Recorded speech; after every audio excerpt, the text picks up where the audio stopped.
يا راغبا في كل علم نافع.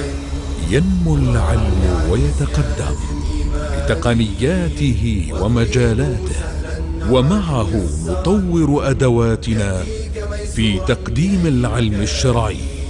أكاديمية زاد أكاديمية ينبوعها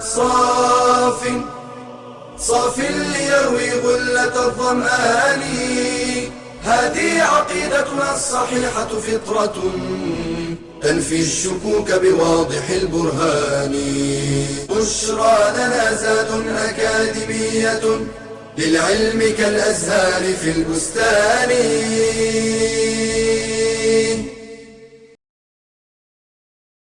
السلام عليكم ورحمة الله. الحمد لله رب العالمين، والصلاة والسلام على أشرف المرسلين نبينا محمد وعلى آله وصحبه أجمعين. Continuing with the Islamic Creed level 3 and some of the examples of the major shirk. The major shirk that if a person dies upon that state and he did not repent to Allah subhanahu wa ta'ala and all excuses are not there for him, he will be among the people of the hellfire forever. So one of which is when someone slaughtered to other than Allah, seeking the pleasure of other than Allah subhanahu wa ta'ala. If someone slaughter for an idol, or for the shaitan, for example, or for the jinn, or for the prophets, or for the righteous people. Why is that? It's because a dhabh or slaughtering is an act of ibadah, is an act of worship.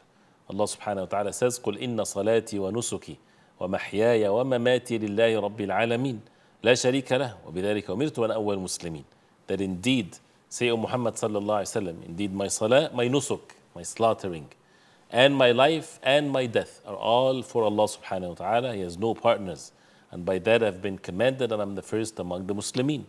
So al-dhabh, slaughtering, is an act of worship. And the Prophet alayhi salatu wasalam, he said, لَعَنَ اللَّهُ مَنْ ذَبَحَ لِغَيْرِ اللَّهِ. Allah subhanahu wa ta'ala curses the one that slaughter for other than Allah subhanahu wa ta'ala. So this is a very obvious matter, and that's why it's not permissible whatsoever for that to be done. Some people, they slaughter for the graves that they worship besides Allah subhanahu wa ta'ala. And whether the one in the grave is a righteous person or not, this is a major shirk when someone would slaughter for someone that is dead or so. So, of course, this is something that people need to repent to Allah subhanahu wa ta'ala and to stay away from such a major shirk wal-'iyadhu billah. And of course, if something like that happens, then this meat is not permissible for a person to eat. And as Allah subhanahu wa ta'ala forbade وَمَا ذُبِحَ عَلَى النُّصُبِ, anything that has been slaughtered for these idols and these types of things, the meat of it becomes haram. And since this is mentioned, you know, when people slaughter an animal, they say Bismillah. And they would do it in the proper way, but not to do it for, other than Allah subhanahu wa ta'ala. Also, one of the things that is an example of the major shirk is a nadhr, which is the vow to other than Allah subhanahu wa ta'ala. A nadhr is ibadah.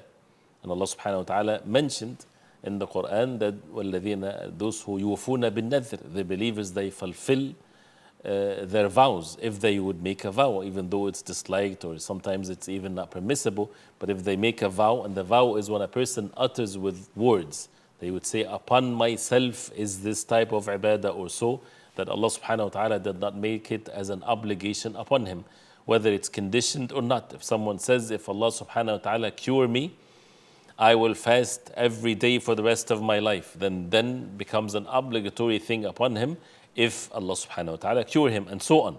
So this is a ibadah. The nadhr itself, the vow itself, is an act of ibadah. If someone does it to other than Allah, then he committed a major shirk. And it's exactly like making sujood to other than Allah subhanahu wa ta'ala. One of which is this extreme way of praising the righteous ones and the awliya of Allah, the righteous ones, the prophets, and making any act of worship to other than them. Allah subhanahu wa ta'ala condemned the people of the book, saying, Ya ahl kitabi la taghlu fi dinikum. Do not be an extreme in your religion, when they attributed divinity to Isa alayhi salam. And the Prophet ﷺ forbade us from al-ghulu, إِيَّاكُمْ وَالْغُلُو فَإِنَّمَا أَهْلَكَ مَنْ كَانَ قَبْلَكُمْ الْغُلُو.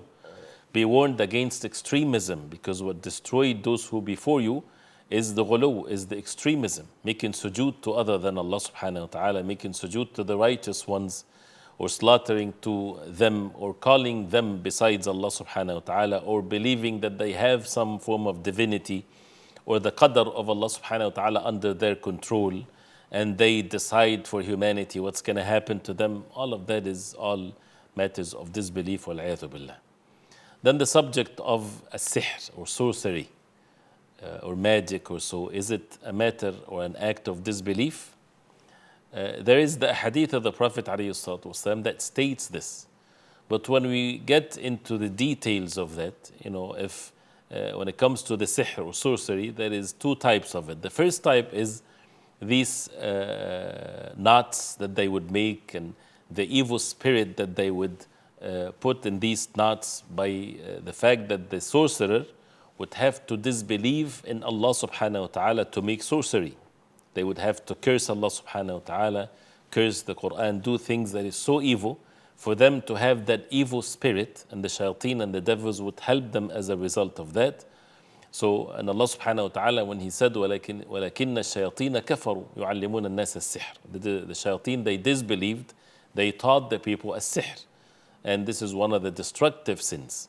And this is a major kufr, takes the person outside the fold of Islam.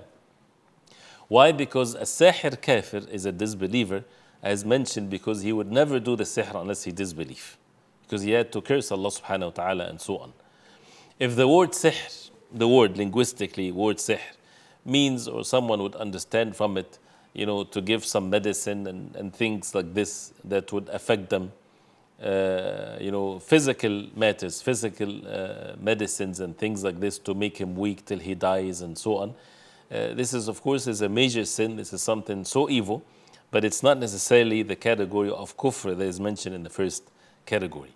So this is something that is mentioned with regards to some of the matters of sihr. And the sihr is a detailed subject, of course, and that's why this is such an evil way, and people, we have to be careful from this, and the heart should be attached to Allah subhanahu wa ta'ala, and how to cure oneself from it. Some people, they seek cure from sihr or from sorcery by going to the sorcerers themselves, while these sorcerers themselves are disbelievers. So, and this is a matter of a sinful act for someone to seek help from them, wal-'iyadhu billah. So what brings these meanings together is that these acts of worship, we get to know the acts of worship from the Quran and the Sunnah of the Prophet ﷺ. And as a result of that, if it's mentioned in the Quran and the Sunnah of the Prophet ﷺ as an act of worship, then it's not permissible to do this act of worship to other than Allah subhanahu wa ta'ala. Even something that can be done by the heart, like the fear of Allah subhanahu wa ta'ala. We know that this is an act of worship. If someone fears other than Allah subhanahu wa ta'ala, in which that individual or so does not have the ability to do what the person fears from. For example, and we mentioned that before, if someone fears a dead person in his grave, that he would revenge from him if he doesn't visit him, this is a major shirk, associating partners with Allah. But if someone fears his boss, that he would fire him if he does not commit a sin, that's a sinful fear. It's in the categories of sin. And there's the natural fear that a person fears the lion if he enters the room, for example. This is a healthy one, of course. So this is something to be mentioned so that we put things in the right perspective. It's the ibadah that Allah subhanahu wa ta'ala mentioned in the Quran or in the Sunnah of the Prophet ﷺ, that we have to make sure that all of these ibadat are to be done only to Allah subhanahu wa ta'ala. And the love that a person would have to the righteous ones or to the prophets of Allah and so on is to be achieved and to be implemented by following the Sunnah, the way of the Prophet ﷺ. And the Prophet ﷺ, when he said, لا تطروني كما أطرت النصارى ابن مريم, do not praise me in an extreme way like the Christians did to Isa alayhi salam, then they took him from the level of being a prophet of Allah to be divine. So the Prophet ﷺ forbade the ummah from this, and for someone to claim that the Prophet ﷺ was saying that out of humbleness, this is such an evil statement. Why? Because the Prophet ﷺ would hide something in the religion because he's humble. When the Prophet ﷺ, he said, أَنَا سَيِّدُ وَلَدِ آدَمْ وَلَا فَخْرٍ. He said, I'm the best of all the sons of Adam. and there's no pride in this. That means this is a reality. So the Prophet ﷺ said it because this is wahy from Allah. So if the Prophet ﷺ said something, then if you truly love the Prophet ﷺ, then you follow his way in what he commanded and what he forbade. We ask Allah subhanahu wa ta'ala to make us learn our religion and to protect us from all forms of kufr and shirk. And then next, we still in the same subject, and we'll talk about one of the worst aspects of or practical matters of shirk next time, inshallah ta'ala, if Allah subhanahu wa ta'ala will. وصلى الله وسلم وبارك على محمد وعلى آله وصحبه وسلم والسلام عليكم ورحمة الله وبركاته. يا راغبا في كل علم نافع ينمو العلم ويتقدم بتقنياته ومجالاته، ومعه نطور أدواتنا في تقديم العلم الشرعي. أكاديمية زاد أكاديمية ينبوعها صاف ليروي غلة الظمآن. هذه عقيدتنا الصحيحة فطرة تنفي الشكوك بواضح البرهان. بشرى لنا زاد أكاديمية للعلم كالأزهار في البستان.